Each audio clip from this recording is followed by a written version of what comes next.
Hi, it's Marin Katusa here from the Casey Energy Report. Today we got a special guest, a senior officer of OPEC for 8 years, Touss Sepehr. Touss, thanks for making time. Pleasure is mine. Now, you've been involved in OPEC for many years. In the past, the big question everybody wants to know, will OPEC cut production on November 27th in Vienna? I think there will be a token production cut, So like how big, how small, what are we looking at? probably between 500 and a million barrels per day. And the reason I say it's token is because Kuwait doesn't want any cuts. Many countries disagree with a cut, and but the market wants a cut. And there are a lot of member countries who want the cut. And I think the Saudis will decide to have a cut agreed to, and they're going to ask everyone to cut. And obviously, there's going to be some cheating going on, and Well, that's a therefore, key question. That leads us to the next point. We know that there's been cheating in the past. My first question is, do you believe that OPEC members cheated on their production quotas in the past? Yes or no? yes, Now, moving forward, let's just say Saudi Arabia, they agreed to cut 800,000 barrels of oil production to appease the markets. Do you think that obviously it's not going to be Saudi Arabia or Kuwait who have surpluses? It's going to be the countries who are in debt, and it's not hard to figure out which ones those are. Do you see those weaker countries cheating on the production quotas agreed upon? uh, probably yes, but not all of them. Um, the countries that are really desperate for petrodollars, they will. And this has been, as you know, it's been done in the past, and everybody knows it. But they always close an eye, and they accept it because this is the way it is. So Now, this leads me to an interesting thought that I'm going to throw upon you. Indonesia left OPEC. They were the 13th member. They left. In the past, Ecuador left, then came back. I think it was in the early 90s. Do you see that the current market, that there's a fraction developing within OPEC where because of the increase in domestic demand for oil and the lower prices of oil, do you see certain countries perhaps leaving OPEC? I don't think they will leave OPEC. They all need the prestige of the group, and the important thing is that OPEC doesn't want them to leave either. The case of Indonesia was different. I remember when I was there, it was the Secretary General was Dr. Subroto, and he always talked about the fact that our oil is finite and it's going to deplete soon, and Indonesia is going to leave OPEC, and they did after I left, and I don't think any of these countries are going to, uh, go to the area where they can't produce anymore, be exporters, and end up leaving OPEC. I think they all want to stay, and their production level is pretty good at the moment. But when you look at countries like Algeria, they're such minor producers. You look at the decrease in certain countries. Do you see them as even important currently in OPEC? I think Algeria will be a strong member of OPEC. Right now, it's the question is hovering over Angola with low production, export production, and yet Angola is there. So Algeria, which produces much more than Angola, is going to stay. And Algeria has a long history with OPEC. And I don't think that any of the countries that I know of are short of export, and I think they will all stay. Now, we hear a lot in the media today that, countries like Saudi Arabia or even Kuwait, you look at Venezuela and Ecuador, that they need a certain price to balance their budgets. Now, we all recognize that, it's great for media taglines to talk about what price they need to balance their budgets. But at what price do you think that OPEC really needs, not just to let's ignore balance the budgets, but to actually be able to increase production domestically. I've been to Kuwait, and I know that there's some great fields there that they can make great returns at $30, $40 oil. But let's take countries like Venezuela and Ecuador, Iran. What do you think, a rough number for them to be able to increase oil production do they need per price a barrel of oil? Well, the question is, OPEC has always been happy with any price around $100 per barrel. And they will try to somehow agree and keep that price for 100 and at least the 100 level. But I don't think if the price goes down like the way it's been going down, and now it's 30% less, then something has to be done. And the only way they can do it is to cut the production, lower the production, and have this regeneration of investments in the oil market and in oil infrastructure. But at what price does oil need to get to where even Saudi Arabia and Kuwait, Saudi Arabia makes up 25% of OPEC's production. They're by far the most powerful member in OPEC. At what price per barrel of oil do the countries who refuse to cut back, like Kuwait and Saudi Arabia today, say, okay, we really need to pull back by over 2.5 million barrels of production per day? Well, if the trend continues like this, they will have to do something. I mean, look, the price has declined by around 30%. So if it continues like this, it's below 75 now. If it continues like this, then they have to. There's no way to say no to the market. Well, this is an interesting question I'm going to ask you. In 2008, 2009, Russia was invited to become an observer, as Mexico was. And when the last time OPEC reduced oil production was actually in 2009. I think it was just over 1.2 million barrels per day, the production cut. And OPEC was under the assumption that Russia agreed to also cut production, but what Russia actually did was increase production and increase their market share. So Russia benefited from the last time OPEC cut back on oil production. My question to you here is that we see a lot of media articles out of Bloomberg and Reuters and Platts talking about Russia and Saudi Arabia have now met and are talking about cutting back production. Do you think that the Russians will actually agree to cut back their own production? Russia and Saudi Arabia and all exporters have one common denominator, and that is the price of oil. So long as the price of oil is good for their economy, they will agree to work together.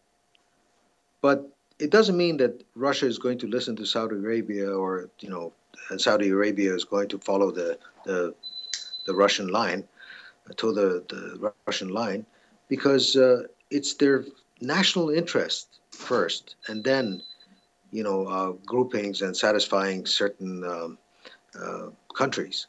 So Saudi Arabia and Russia will continue to work sometimes and agree on some issues, but it doesn't mean that they're going to become allies and work together just like OPEC members. Even Russia will do what's best for Russia. Pardon? Russia will do what's best for Russia. That's what I believe. Exactly. Now, I have a question for you. Do you ever see, I personally don't see it, but I'd like to know your opinion. You know much more about OPEC than I do. Do you ever see Russia joining OPEC? Because Saudi Arabia and Russia make up 25% of the world's oil production. Do you ever see the Russians joining OPEC? Well, Saudi Arabia is the primus inter pares within OPEC. If Saudi Arabia and OPEC members agree to invite Russia to come in and join OPEC, Saudis will lose their position.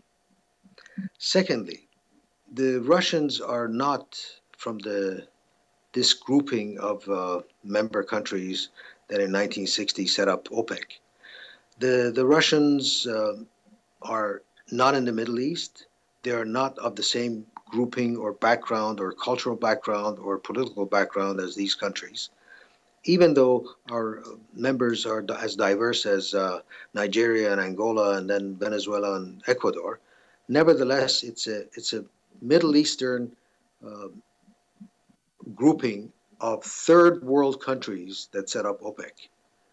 Now, I don't like this term third world countries, but developing countries, definitely. And despite the fact that Russia is very friendly with many of these countries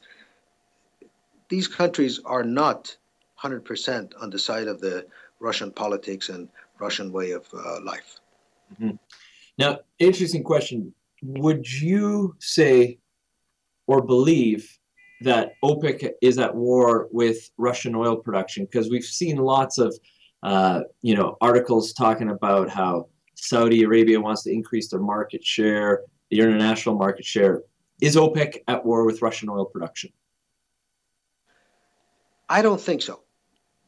This idea of war with Russia or with North Sea oil and the American shale production is not really anything that important. It's just hiccups in economic terms and financial terms. Nothing extra. So you're saying it's more supply and demand. Interesting. Great facts Exactly. there. It's Now, supply and demand. Yes. is OPEC worried about the success of the U.S. shale revolution? I don't think so. It's not nothing special to worry about. But OPEC it's weathered the storm of North Sea. The shale but revolution is the North nothing. Sea never ever touched the production of the shale revolution. It's the shale revolution is a much larger production basis on not just oil but natural gas than the North Sea was. Mm, well, this is it's just the beginning. It's not a guarantee that it's going to permanently stay. But the North Sea was really cutting into OPEC finances. They were making a lot of money on the back of OPEC, and the prices went up, and or North Sea prospered. England and United Kingdom and other countries in the north, and then you saw that it lowered. Everything was lowered as the prices went down, and Now, now the production is less. but let's expand on this. So we've seen, because of the success of the U.S. shale sector, countries like America imports zero Nigerian oil, which in the past it has. It's reduced its imports from Venezuelan oil. So that there's a strong argument to see that it has started to change things. But more importantly, uh, America used to be Saudi Arabia's number one customer for oil imports. Now that it is China, you can see that 30% of Saudi Arabia's production is going towards Asia. Now that Asia and China is so much more important to Saudi Arabia and OPEC than it was 40 years ago, do you see a change in not just the alliances between what America had with Saudi Arabia, because there's no secret there's some tension going on right now between the two. Secondly, is the judgment day of the petrodollar, which was started by Nixon and Kissinger back in the early 70s, if Saudi Arabia and other OPEC members start to do deals in non-US dollars, there's a huge risk to the existing financial markets. And I think you would agree that it could be a collapse of the markets if the petrodollar died. Would you agree that if the petrodollar died, the financial markets would be in huge risk for the Western markets? But could you see OPEC starting to doing more deals outside of the petrodollar moving forward 20, 25 years out? Well, necessity is the mother of inventions, and that's what OPEC would have to do. But the petrodollar is not going to die, and the American dollar is always going to be the currency of OPEC for a long time to come. For the past 30 years, we've been talking about the end of the American dollar in terms of OPEC and oil, and it's never happened. We have we have seen the idea that OPEC is going to have a lot of problems and is going to die soon, and nothing has happened again for the past 30 years. But I think it's the necessity, it's the market that decides the price of oil and also the diplomatic and petro diplomacy and the alliances. It's China is actually the most important importer of oil at the moment. That's why. That's why it's important that Saudi Arabians and others export to China. I think about 70% of Saudi oil goes to East Asia. So moving forward, though, for those markets to develop, they're going to want to start creating a demand for their own currencies. Let's just say, hypothetically, if there's a regime change in Saudi Arabia, let's just say there's a revolution just like there was in Egypt or in Libya, and if something happens there, what do you see happening moving forward with OPEC at that point? Well, that's another question. If such a thing were to happen, the whole system would collapse.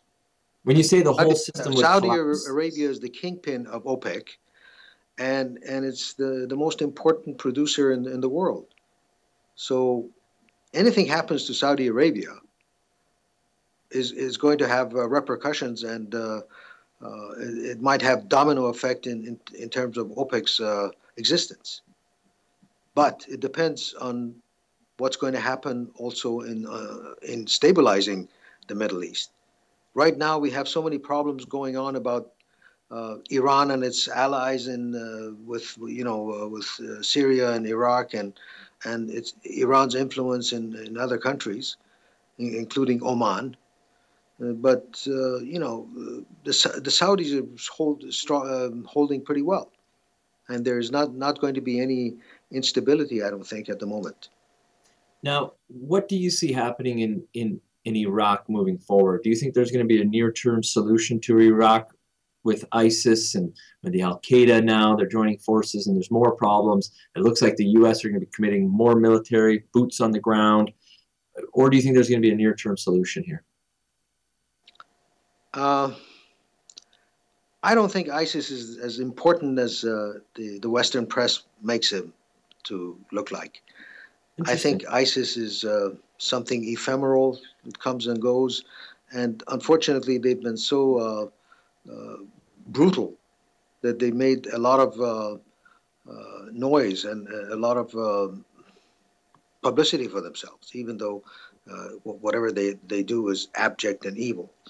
But I don't think ISIS is going to, or ISIL as they call it, is going to stay. I think it'll be over pretty soon.